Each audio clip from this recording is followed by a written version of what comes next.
What's going on? This is Ryan with Automatic Comics, and up next, got a pretty huge unboxing here. These two boxes, quite a few books in them, probably around $9,000 in value in books, including one that I think is a really good spec book that you should definitely be looking for right now.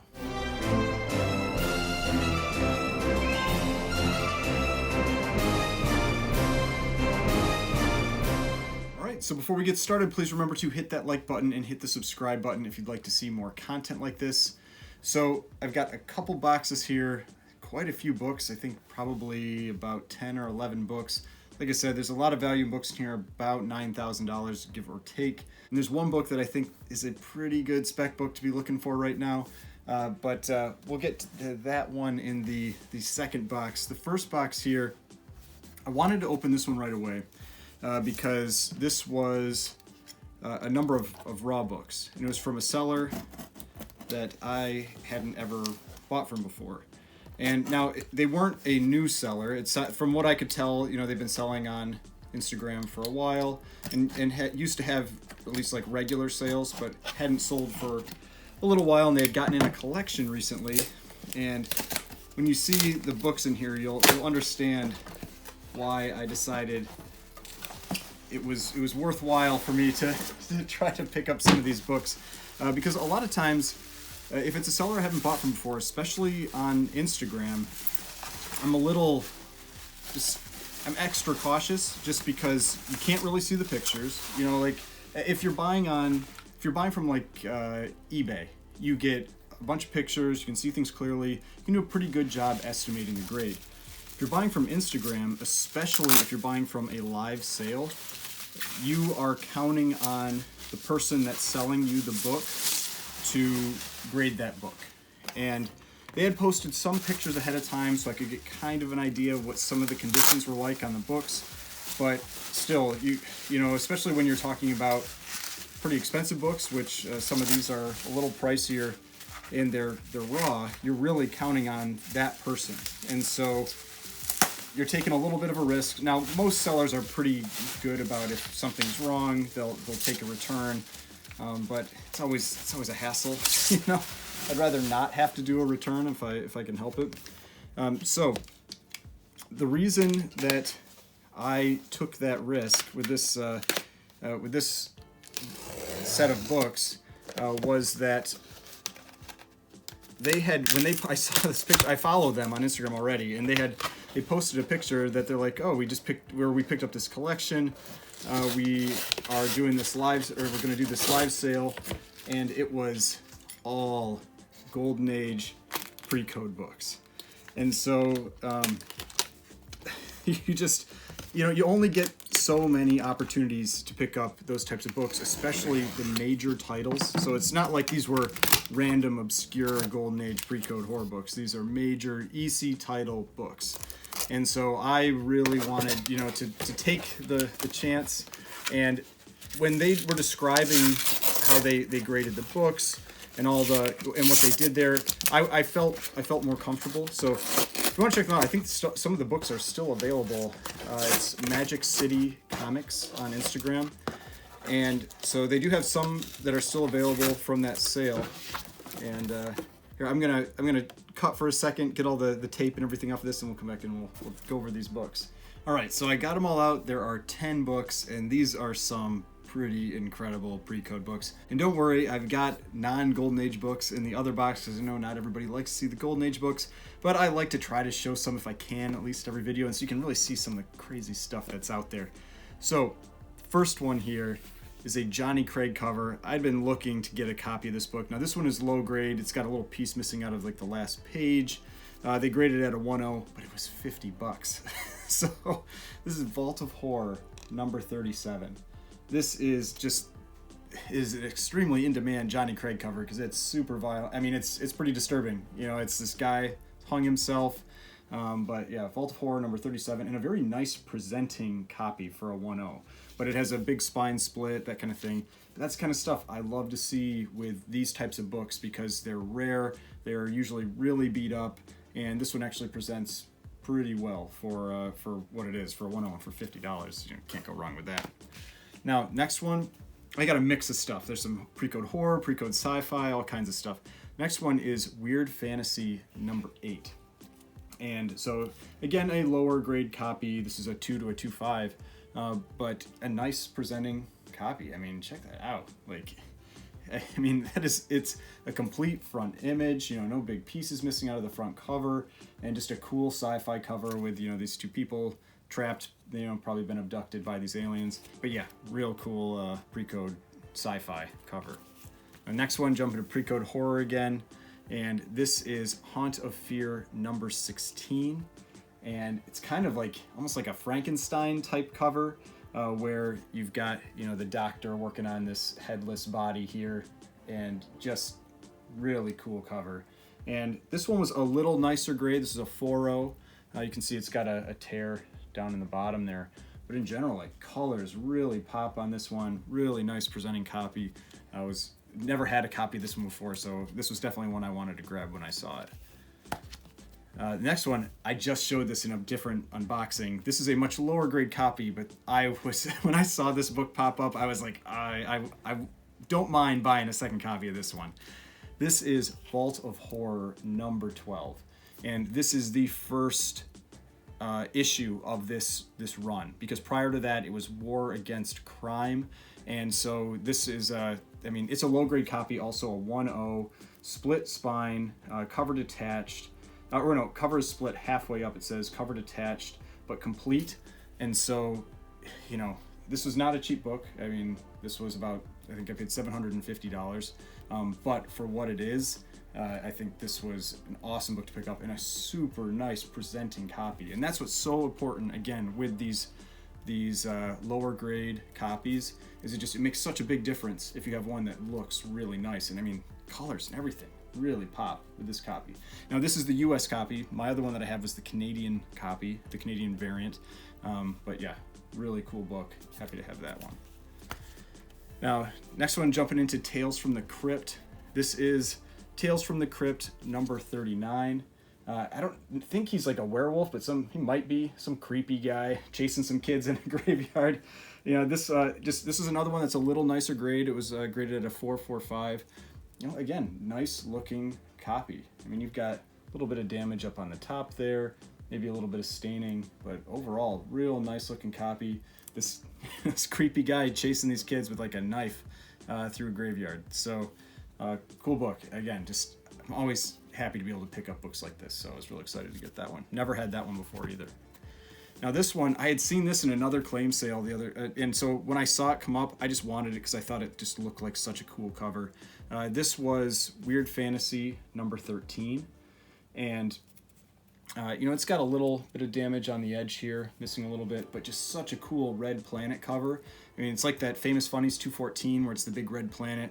I just think those look so incredible. You've got these, PreCode sci-fi cover. And when I say PreCode, if you're not familiar, it means, there's no Comic Code Authority stamp that's up here or over here or anywhere on the cover. It's before somebody was saying, hey, you can't put that stuff out there for kids. And so so they could basically put whatever they wanted in these things. But just such a really cool looking cover. About a 4.45, and just again, happy to pick up, because a lot of times they don't look this nice. Now, this next one was actually it tied for the most that I spent on any single book in this batch here, and I have one other copy of this one in a lower grade. This is Tales from the Crypt number 46. This is the last issue of the run. This is this awesome Jack Davis cover. You can see you got the little Jack Davis signature thing down there. But being the last issue from the run, much lower print count, and always just beat to hell. Like my other copy is much more beat up than this one. This one was more pricey because it gets really expensive very quick as you move up in grade. And they had graded this one at a 4.45. I think that sounds pretty good. The spine definitely has some wear to it, but it looks like it's all attached. Again, and I will definitely be flipping through all these to make sure that I agree with everything. But I'll show you what they did for these. And this is what I really liked, was that they took very detailed notes of the flaws. Attached and complete, last issue, stains top half of cover, frailing on spine, which I would call it fraying, I don't know, but it's frailing on spine, pen marks on back cover, and then the grade. And they, little picture, where those pen marks are, all kinds of stuff. And so very detailed notes on what was being sold. And so that made me more comfortable purchasing the book. But yeah, this was very happy to have a nice grade copy of this because, like I said, really pricey, really quick. All right, so this last one I thought was really cool just because of what it shows when you go through the issues. It was a small run. It was 3 books, and it was only $50. So I couldn't pass this up, even if they're low grade. And so what this is Impact Comics, or Impact is actually just the name, Impact, and it's issues 1, 2, and 3. And if maybe you didn't notice, but you see here in issue 1, no Comics Code Authority. Then issue 2 and 3, now you have that Comics Code Authority stamp on it. And so this run crossed right over. This is when EC was basically forced to transition and actually pretty much ended EC. They had to transition out of the pre-code horror, pre-code sci-fi into different types of titles that were approved. And so I thought that was just really cool. And the first issue can be a pretty valuable issue. The other 2, not quite as much, but still some cool books. And so I thought for $50, can't go wrong, and I decided to pick those 2 up. So that's why I keep my eyes open for anybody that's selling pre-code horror, pre-code sci-fi books like that, and saw that sale come up, decided to go for it. And from what I can tell, at least, the cover grading, looking at the cover, things look good. I'm definitely going to flip through everything, check everything, make sure I'm comfortable with what was provided. But yeah, seem very happy with that. Like I said, they do have a few more books from that collection they bought up for sale on their site. So Magic City Comics, recommend going and checking them out. I thought they ran a great claim sale. Now, like I said, I have this other box here too, I believe has 5 books in it. And one of them is a book it's tough because I've talked about this book in some other videos, but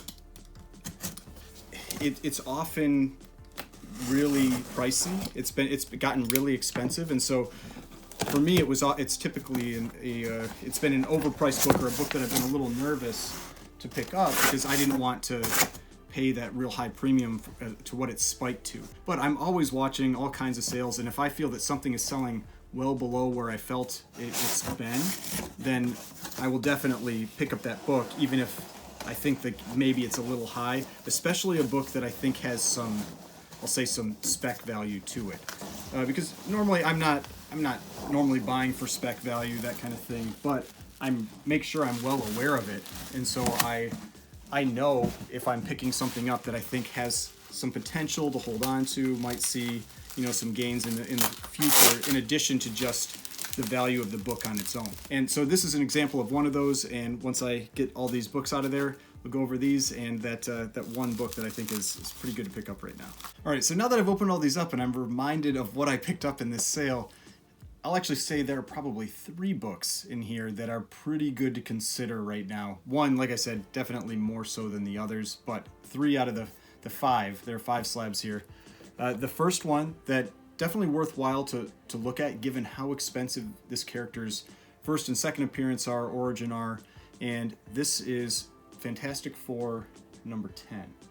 Now, this is the 3rd appearance of Doctor Doom. It just says Doctor Doom appearance on here, but this is the 3rd appearance of Doctor Doom. This one also has this cool date stamp up there, October 9th, and actually a beautiful copy, a white pages copy, 5.5. And so this one has a good example of what Marvel chipping is, so you can see that along the edge there. So that's whenever somebody's talking about Marvel chipping on a book, that's what they're talking about. They're talking about, it was the blades that were cutting these were dull, and so it damaged the paper, and so over time they kind of like little pieces chip off. But yeah, Fantastic Four, number 10, 3rd appearance of Doctor Doom, white pages copy, which I just thought was cool.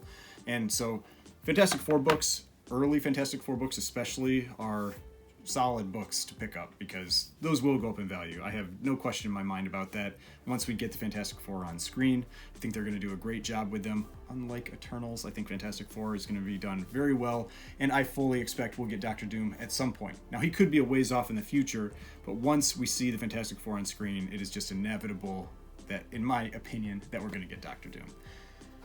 The next one, this is another, what I think is a decent spec book. It has gotten very expensive, but there are lots of alternatives for it.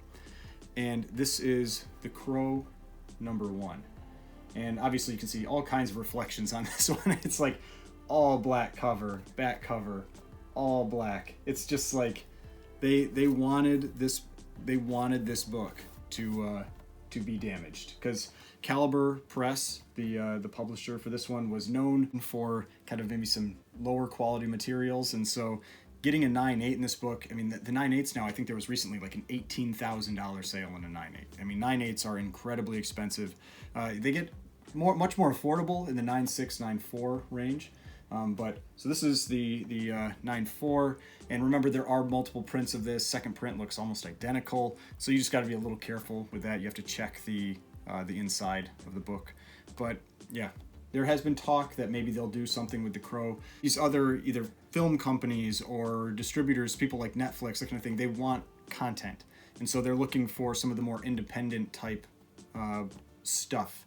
And so they're looking at these independent titles. That's why you maybe get spikes in things like Cerebus the Aardvark and the Teenage Mutant Ninja Turtles and The Crow and Bone and all these kind of, I mean, Teenage Mutant Ninja Turtles isn't really obscure anymore, but all these books that were independent publishers, and so they're going for those. But yeah, so Crow, issue #1, by far the most expensive. You could go for issue 2, 3, 4, but this is the kind of the most well-known one. You could also go for Caliber Presents #1.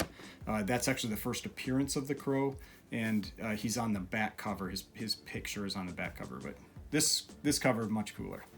All right, so now I've got 2 more books after this, but this is the big spec book that I've been talking about, and this is Fantastic Four Annual #5 in a 9.0.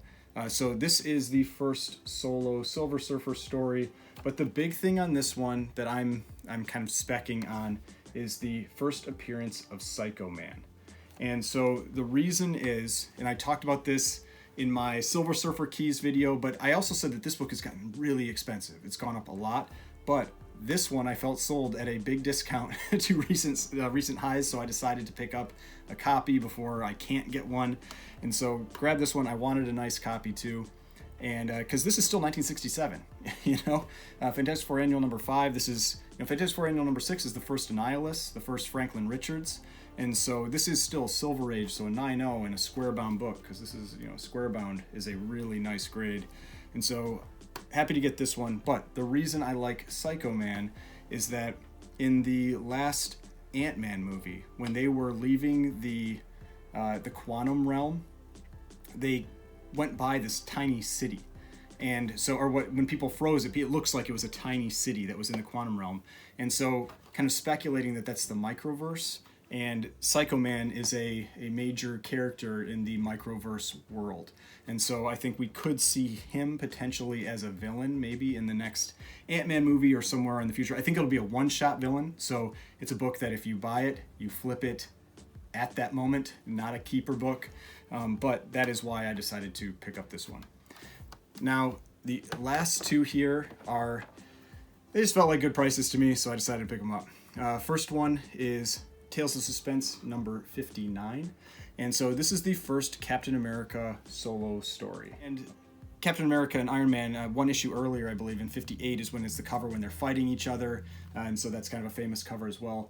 But I always feel like these Tales of Suspense books are just a little underappreciated. This is a nice grade copy, you know, an 8.5, and 1964, so really early Silver Age for Marvel. And so I thought this was a cool book to pick up, and you know, they have definitely been getting a little more expensive, but some of the Captain America, Iron Man stuff has been coming down a bit. I mean, I know they're kind of out of the MCU now, but they're such mainstays now in the kind of like the public's mind, everything like that, that I felt like it was still a good book to pick up. Now, the other one that I picked up is a little more controversial on if you should buy it or not, but I still think it's a huge key, and so I don't care. I decided to buy it anyway. And this was Tales of Suspense #52. And so this is the first appearance of Black Widow, and the reason this one's a little more controversial of a pickup is because she is obviously dead in the MCU, and she's had her final movie, and so the likelihood that we will ever see her in the MCU again, I think, is basically zero. And so that's why this one, it's definitely been on a bit of a downtrend, but I still see it as a big Silver Age key. I really like this cover. I've always just really liked that yellow and the purple. I think it looks really sharp. And so I decided to pick this one up because I felt like it was a good price. And so, yeah, it's got some tanning and that kind of thing on it. That's really what I think is killing the grade for this book, because, check out this book. It's actually pretty sharp. No big creases, no big tears that I can see. I'll have to check the spine. And, on the back there's a decent crease there. It's maybe, I don't know, 4-inch crease, but 4-inch crease usually you can get higher than a 4.0, and so I'll definitely take a closer look. There might be like some spine splitting, or maybe a staple's detached or something like that, but this is a really beautiful looking copy for a 4.0. So first appearance of Black Widow, just another book I thought was worthwhile to pick up. Can't really go too wrong when you're buying big Silver Age keys, so decided to grab this one as well. One more little thing I wanted to add in. So after the video, I went through and did my page counts and looked at what I felt like the grades were and everything based on what was provided.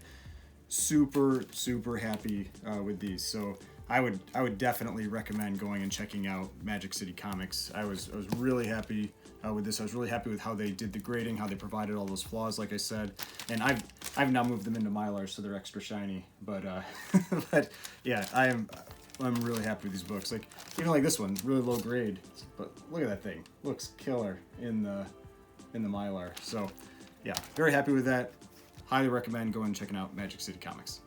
All right, so those are all the books that I picked up. Some cool Golden Age, pre-code horror, pre-code sci-fi books, as well as some big Marvel keys, and the independent with the Crow. I think there's 3 books in there that are worthwhile at least to consider for kind of like some speculation type value. The Crow, Crow #1, or Caliber Presents #1 as well for his first appearance, and then Fantastic Four Annual #5 for that first Psycho Man, I think is a great book. And then also anything Doctor Doom, Fantastic Four #10, third appearance of Doctor Doom. I think anything Doctor Doom that you can get, if it feels like it's going below fair market value or things are dropping a little bit, that's when I want to pick up that book. So, hope you enjoyed this video. If you did, please hit that like button, hit the subscribe button if you'd like to see more content like this.